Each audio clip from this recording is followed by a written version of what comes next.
வணக்கம். இது அருவியின் அஞ்சரைப்பட்டி. என்னோடய தோட்டத்தில் இன்றைக்கி கொஞ்சம் புது வரவு இருக்குங்க. இந்த செம்பருத்தி ஆரஞ்சு கலரில் இல்லைங்க, அந்த மாதிரி ரெட் கலரில் இருந்தது தான். ஆனால் ஈவினிங் டைம் ஆனது இந்த மாதிரி ஆச்சு. அப்புறம் பாரிஜாதம் மற்ற செம்பருத்தியெல்லாம் இன்னும் பூக்கலை. பூத்த பூவை மட்டும் நான் காட்டேன். ரொம்ப அழகாக இருந்தது. ரெட் இந்த மாதிரி ஆரஞ்சாக மாறிடுச்சுங்க. ரோஸ்மேரி கட் பண்ணதுக்கப்புறம் கொஞ்சம் துளுத்து இருக்குது. எல்லோ ஃப்ளவர் இன்றைக்கி இல்லை. செம்பருத்தி ஒயிட் கலரில் உள்ளது இன்றைக்கி ஒரு பூ பூத்துருக்கு. நேற்று ஒன்று பூத்து காஞ்சிட்டு. அதே மாதிரி இந்த அரளிப்பூ பூக்குமான்னு நினச்சிட்டே இருந்தேன். எவ்வளோ அழகாக பூத்துருக்கு பாருங்கள். பட் ஒரு டிசப்பாயின்மெண்ட், நான் ரெட்டுன்னு நினச்சி வாங்கினேன், அது பிங்க் ஆகிடுச்சு. பரவாயில்ல, நிறைய பூ பூத்துட்ருக்கு. அதுக்கப்புறம் எகெயின் நம்மளோட பழையபடி நம்ம ஏற்கனவே பார்த்ததுக்கு போயிடலாம். அது நல்லாவே தளிர் வந்திருக்கு. அந்த கொடி ஒன்று விட்டுருந்தேன் இல்லையா, அது ரொம்பவே நல்லா துளுத்து அதில் நிறைய மொட்டுக்களும் வைக்கிது, பூக்களும் பூக்க ஆரம்பிச்சிருக்கு.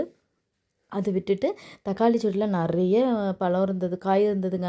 ஆனால் அது இந்த மாவு பூச்சி அடித்து இப்போ ஒரே ஒரு தக்காளி மட்டும்தான் வந்து பழுத்துருக்கு. இது அடீனியம். அவ்வளோ அழகாக பூத்துருந்துச்சு. நான் அம்மா வீட்டுக்கு போனதெல்லாம் உங்களுக்கு சரியாக என்னால் காமிக்க முடியல. இப்போ அது ரொம்ப ஃபைனல் ஒரு 10 நாளைக்கு மேலே ஆயிடுச்சு இல்லையா, அதனால் ஒரு மாதிரி காஞ்ச மாதிரி இருக்குது. இது அழகு செடி காமிச்சிருந்தேன் இல்லையா, அதில் இந்த மாதிரி தான் குட்டி குட்டியாக பூ இருக்கும். அது விரிஞ்சால் ரொம்ப அழகாகவே இருக்கும். அதுக்கடுத்து இதுவும் ஒரு விதமான ஆரஞ்சு கலரில் இருக்க அழகு பூ தான். இது ரொம்ப அழகாக இருக்கும். விரிஞ்சால் சம்டைம்ஸ் என் பொண்ணு தலையில் கூட வச்சுப்பா.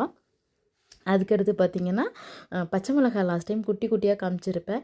இப்போ அவ்வளோ அழகாக நல்லா பெருசாக ஒரு 15-20 பச்சை மிளகாய் கிட்ட அந்த செடியில் வச்சுருக்குங்க. அப்புறம் ஆரஞ்சு கலரில் இருக்க புக்கெட் ஃப்ளவர், இது எல்லாமே நம்ம ஏற்கனவே பார்த்ததா. இந்த செடி தான் இன்னும் பூக்கவே இல்லை. இப்போ பார்த்திங்கன்னா ரொம்ப அழகாக பன்னீர் செடி நிறைய தளிர் வந்திருக்கு. அதுக்கப்புறம் குண்டு மல்லி ஏற்கனவே 4-5 மொட்டு வச்சு கருகி ஒன்று பறித்து இப்போ ஒரு மொட்டு வச்சுருக்கு, 2 மொட்டு வச்சுருக்காங்க. அதுக்கடுத்து இந்த மல்லி இப்போ தான் தளிர் வந்திருக்கு. இதுக்கப்புறம் இது இட்லி பூன்னு சொல்லுவாங்க இல்லையா, அது நல்லாவே தொளுத்து வந்திருக்கு. அதே மாதிரி தான் மறிக்கொழுந்தும். இந்த ரோஸ் உங்களுக்கு ஒன்று காமிக்கணுன்னு இருந்தேங்க. இந்த ரோஸ் தான் குட்டியாக பட்டன் ரோஸ். இது ஆக்சுவலி இது இங்கே ஒரு பிங்க் கலரில் இருக்கா, பட் இது டபுள் கலர்லேயும் அந்த செம்பருத்தி மாதிரி பூக்குது. ஒன்று ஒரு மாதிரி வயலட் கலரில் சம்டைம்ஸ் இதில் பூக்குது. இப்போ இந்த ரோஸ் கலரில் பூக்குது. இது பட்டன் ரோஸ்.